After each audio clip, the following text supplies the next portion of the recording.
Imaginez l'année 2099. Un enfant contemple les anneaux de Saturne depuis un habitat en orbite autour de Titan. Les constellations lui sont inconnues, remplacées par un panorama tourbillonnant et étrange. Ce n'est plus de la science-fiction. L'humanité se prépare à s'aventurer au-delà de Mars. Nos ambitions évoluent. De simples habitants planétaires, nous devenons de véritables voyageurs de l'espace. Ce bond exige des révolutions technologiques, biologiques et philosophiques. Nous construisons des colonies autonomes, des systèmes de propulsion avancés et des éclaireurs IA, aujourd'hui même, dans des laboratoires et des hangars du monde entier. La question n'est pas de savoir si nous y irons, mais comment. Le voyage au-delà de Mars est un test de notre ingéniosité et de notre esprit, nous poussant à redéfinir ce que signifie être humain. C'est l'attrait de l'inconnu qui nous propulsera hors de notre berceau et vers les étoiles. Avant d'atteindre les étoiles, il nous faut d'abord franchir les premières marches de notre propre système solaire.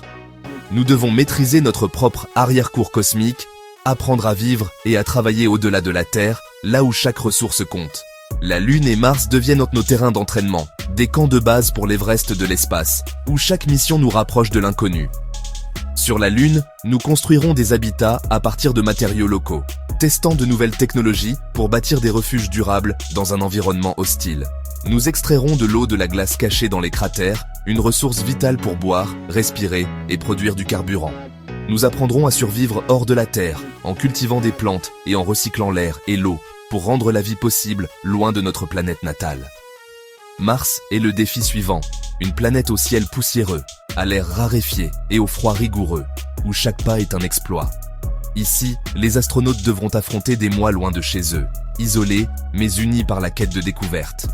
Réussir ici prouve que nous pouvons prospérer loin de la Terre en créant des communautés autonomes et résilientes. Au-delà de Mars, nous rêvons de villes flottantes dans la haute atmosphère de Vénus, où la vie pourrait s'épanouir au-dessus des nuages acides. Nous imaginons aussi l'exploration des lunes glacées de Jupiter et Saturne. L'océan caché d'Europe pourrait abriter des formes de vie inconnues.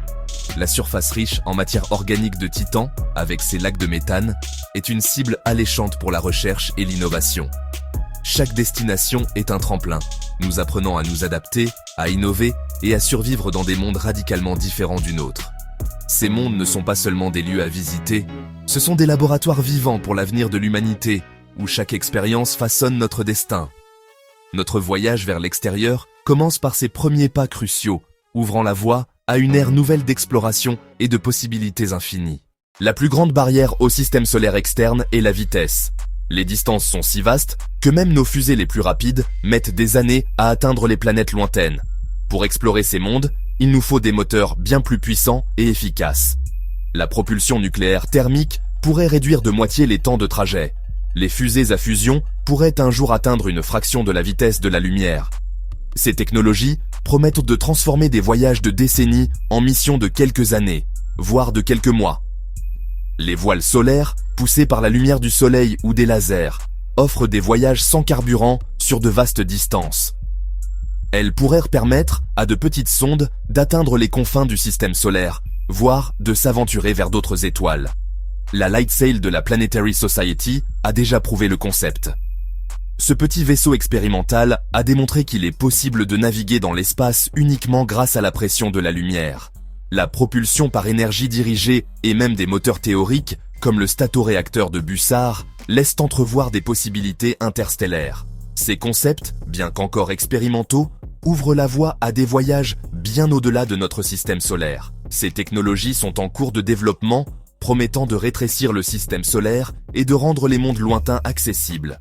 Les laboratoires du monde entier travaillent sans relâche pour transformer ces idées en réalité.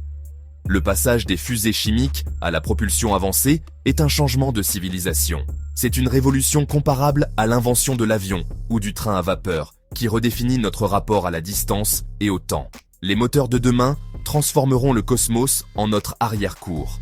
Voyager vers Mars, Europe ou Titan pourrait devenir aussi courant que traverser un océan aujourd'hui. Notre imagination est la seule limite. Ce que nous rêvons aujourd'hui pourrait devenir la réalité de demain, grâce à l'innovation et à la persévérance humaine. L'avenir du voyage spatial se construit aujourd'hui, dans les laboratoires, les ateliers et les esprits visionnaires qui osent défier l'impossible. Où vivrons-nous dans l'espace ? Cette question, autrefois réservée à la science-fiction, devient aujourd'hui un défi concret pour l'humanité. Nous avons besoin d'habitats autosuffisants, de véritables mini-terres en conserve, capables de recréer un environnement vivable loin de notre planète d'origine. Les systèmes de survie en circuit fermé recycleront toutes les ressources. Chaque goutte d'eau, chaque bouffée d'air, chaque nutriment sera précieusement réutilisé pour garantir la survie de l'équipage. Les plantes et les algues fourniront de l'air et de la nourriture, transformant la lumière et le dioxyde de carbone en énergie vitale, tout en apportant une touche de nature dans l'immensité du vide.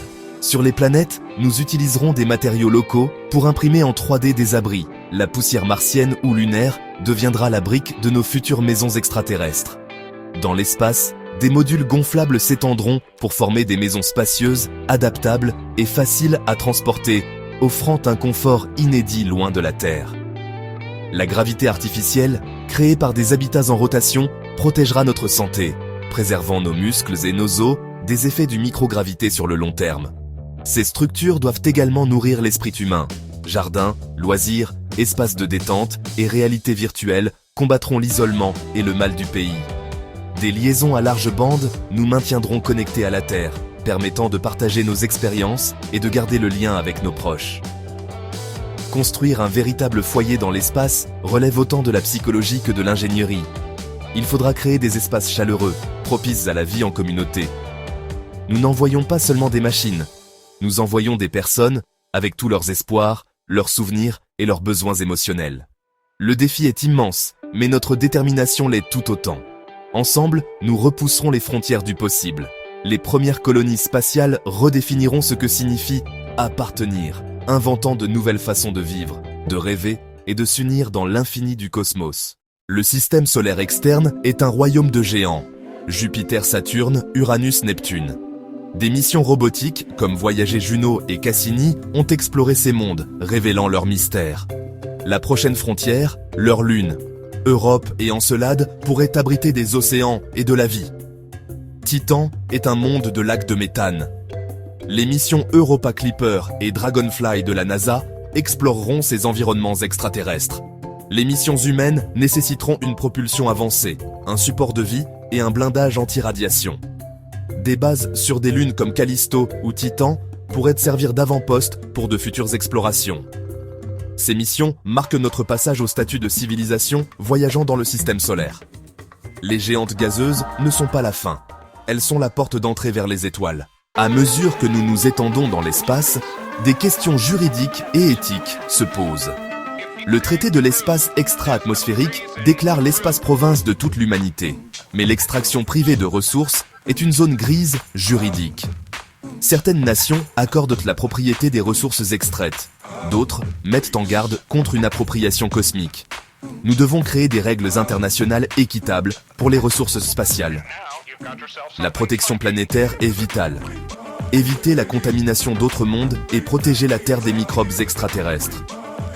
Les choix que nous faisons aujourd'hui façonneront l'avenir de l'espace pour les générations à venir. Nos ambitions doivent être à la hauteur de notre responsabilité. Les étoiles nous appartiennent à tous, ou à personne. L'espace lointain est dangereux. Le rayonnement est l'ennemi invisible. En dehors du bouclier terrestre, les rayons cosmiques menacent la santé et la vie. Le blindage avec de l'eau, des matériaux riches en hydrogène ou même des champs magnétiques est essentiel. Le coût psychologique est tout aussi important. Des années d'isolement, une communication retardée et l'immense vide. Les astronautes auront besoin d'un soutien solide, conseils par IA, réalité virtuelle et équipage soigneusement choisi. Ensuite, il y a le paradoxe de Fermi, le grand silence. Sommes-nous seuls ou quelque chose nous attend-il là-bas? Découvrir la vie ou son absence changera tout. Les dangers de l'espace sont physiques, psychologiques et existentiels. Le courage et la curiosité doivent nous guider à travers l'inconnu. L'univers est vaste, silencieux et en attente. Nous sommes à un carrefour, notre passé planétaire derrière nous, l'univers devant. La propulsion révolutionnaire, les habitats autonomes et l'exploitation minière des astéroïdes transforment les rêves en réalité. Les éclaireurs robotiques ouvrent la voie aux explorateurs humains. Mais le voyage est semé d'embûches, radiation, isolement, dilemmes éthiques et incertitudes juridiques. Les cadres que nous construisons maintenant façonneront l'avenir, Coopération ou conflit, intendance ou exploitation. Les prochaines décennies verront des avant-postes sur Mars, l'exploitation minière dans l'espace et des technologies qui transformeront la vie sur Terre. En levant les yeux, nous ne voyons pas seulement des étoiles, mais de futures destinations. Le voyage au-delà de Mars est un test de notre technologie, de notre endurance et de notre caractère. L'univers attend, merveilleux, dangereux et silencieux. Sommes-nous vraiment prêts à assumer la responsabilité de devenir une espèce spatiale ?